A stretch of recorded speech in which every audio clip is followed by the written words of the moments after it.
Welcome back to the Injury Prone Fantasy Football Podcast. I'm your host, Dr. Edwin Porras, Doctor of Physical Therapy, Medical Analyst, FantasyPoints.com. This is Deuce Vaughn, future Hall of Famer Deuce Vaughn, hanging by my side. This is the new setup, so you get used to it. You will be seeing a lot of Deuce. And some of the things that we're going to talk about today: Justin Jefferson, Khalil Herbert, Anthony Richardson, Amon-Ra St. Brown, Achane. We'll get right into those guys, give you a recommended transaction, but first, of course, make sure you subscribe. Obviously, the Injury Prone YouTube channel. We have all this discussion going on, plus more, all week long in the Patreon, patreon.com/injuryprone. You really won't regret it. I promise you, if you do regret it, I will refund you 100% of the money that you paid. You won't regret it. Let's get started right away, obviously, with Justin Jefferson. Justin Jefferson suffered a hamstring strain. Here's the bottom line. We don't know what the severity is, but we do know that he probably is getting an MRI because the Vikings said that he was undergoing tests. Typically, that means you are getting an MRI, having some physical tests run on you. That's what happens. Bottom line, here's what we can anticipate because this is early in the week. We don't have his practice report. We don't have any other reporting from any other insiders or beats or anything like that. Here's what you need to know. 52% of the time they miss no time, right? So though that is your 100% pie. Basically, it's a 50-50 pie. However, 21% of the time, wide receivers miss one game. And 17% of the time, they miss 2 games. So basically what I'm saying here, that was a lot of percentages, a lot of numbers. I hope you stuck with me. Basically, there's a 21% chance Justin Jefferson misses 1 game and a 17% chance that he misses 2. That is the bottom line. Again, we don't know. That's what's early on. There's no real transaction recommendation here, but if somebody maybe dropped like a JSN on the waiver wire, maybe for whatever reason last week somebody dropped Jordan Addison, go out and get them. But there's really no replacing Justin Jefferson if you have to be without him. Even for 1 game, that's going to be tough to replace. Anthony Richardson, we know based on everything that's went on today and some reports from Ian Rappaport and Adam Schefter, is that Anthony Richardson is seeking a second opinion. He's actually going to a baseball guy, Dr. Keith Meissner. Super smart guy. Seen a lot of shoulder elbow issues. What they don't know right now, what the Colts don't know, is whether this is something that's going to need surgery or not. And going to the specialist is going to help nail that down. Right now, because the surgery is so controversial, that specific surgery is controversial, at the very least for now, plan on being without Anthony Richardson for 4 to 6 weeks. We know that there was no fracture, which is good, but they need to know the extent of that instability is what you call it. Gardner Minshew is a fine fill-in. If you need Gardner Minshew or if he's out there and you need to replace AR, go get him. 2 quarterback leagues, Superflex leagues, go get him. But Anthony Richardson, don't expect to be with him for a while at this point. Hopefully he doesn't need surgery. Amon-Ra St. Brown, this is kind of a weird situation. You had Amon-Ra St. Brown dealing with a core or what you call an abdomen issue. I filtered this down since 2018 of every wide receiver who has an abdomen or a core issue.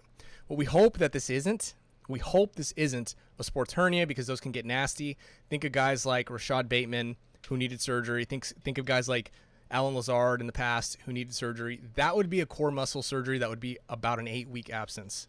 We hope that's not the case, but he missed one week already. He didn't practice all week.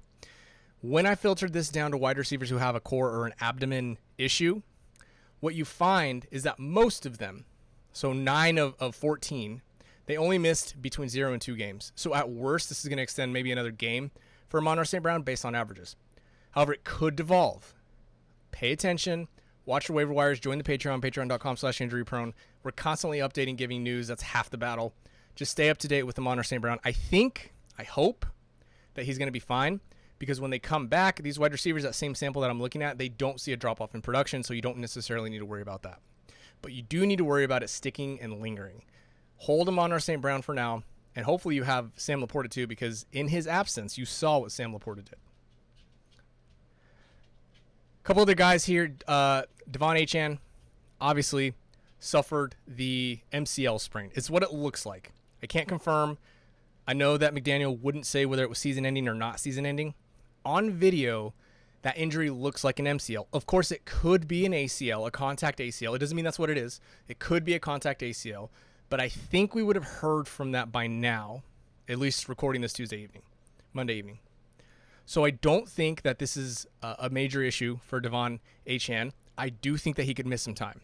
On average, you see these players miss somewhere in the neighborhood of a month, so 4 weeks, right? You saw in 2020, Nick Chubb missed 4 weeks. It could be 1 or 2 weeks. So you need to start making plans. And if you didn't already have Jeff Wilson Jr., that's probably a smart idea to go and grab him. Khalil Herbert, high ankle sprain confirmed. Roschon Johnson, also dealing with a concussion. But he's going to have 10 days to recover. So Roschon Johnson could very well Wally Pip Khalil Herbert right out of this role. What we know for the high ankle sprains, like we talked about with Saquon, like we talked about with Eckler, obviously, is that these injuries, these high ankle injuries, tend to take about 3 weeks for players to recover from. So if this is going to be a 3-week recovery for Khalil Herbert, then you can very much bank on Roschon Johnson getting a bulk of the carries. And hopefully he just shoves them out of the way. So Khalil Herbert, high ankle sprain. Roschon Johnson is going to be your guy. Another additional fact, if you needed anything else to be pushed to go get Roschon Johnson, after these high ankle sprains, running backs like Khalil Herbert in their profile, they really hover around 80% of what their max production was anyway. So we're probably not going to see Khalil Herbert back to 100%, or at least based on averages. So we touched on a lot of different guys. Justin Jefferson, Anthony Richardson, Devon Achane, and Khalil Herbert. We didn't even talk about James Conner. We didn't talk about Daniel Jones. We didn't talk about Tank Dell, Demario Douglas, Juju Smith-Schuster, Wan'Dale Robinson. We didn't talk about a lot of those guys because we just can't get to them all. But I promise, again, if you stay tuned to the channel, subscribe to the channel, we're going to put out individual videos on all the guys that I just mentioned at some point, either between now and Friday, or we'll talk about them when there are updates. Or you can join the Patreon, patreon.com/injuryprone. That transaction cheat sheet is already updated as of Monday night.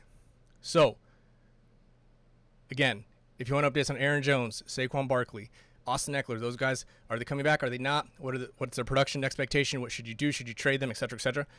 Again, join the Patreon, follow the YouTube channel. That is it. Make sure you are adding Roschon Johnson. Make sure you're looking for some wide receiver help because of Justin Jefferson. Make sure you are adding Gardner Minshew as best as you possibly can. Hold on to Amon-Ra St. Brown for now.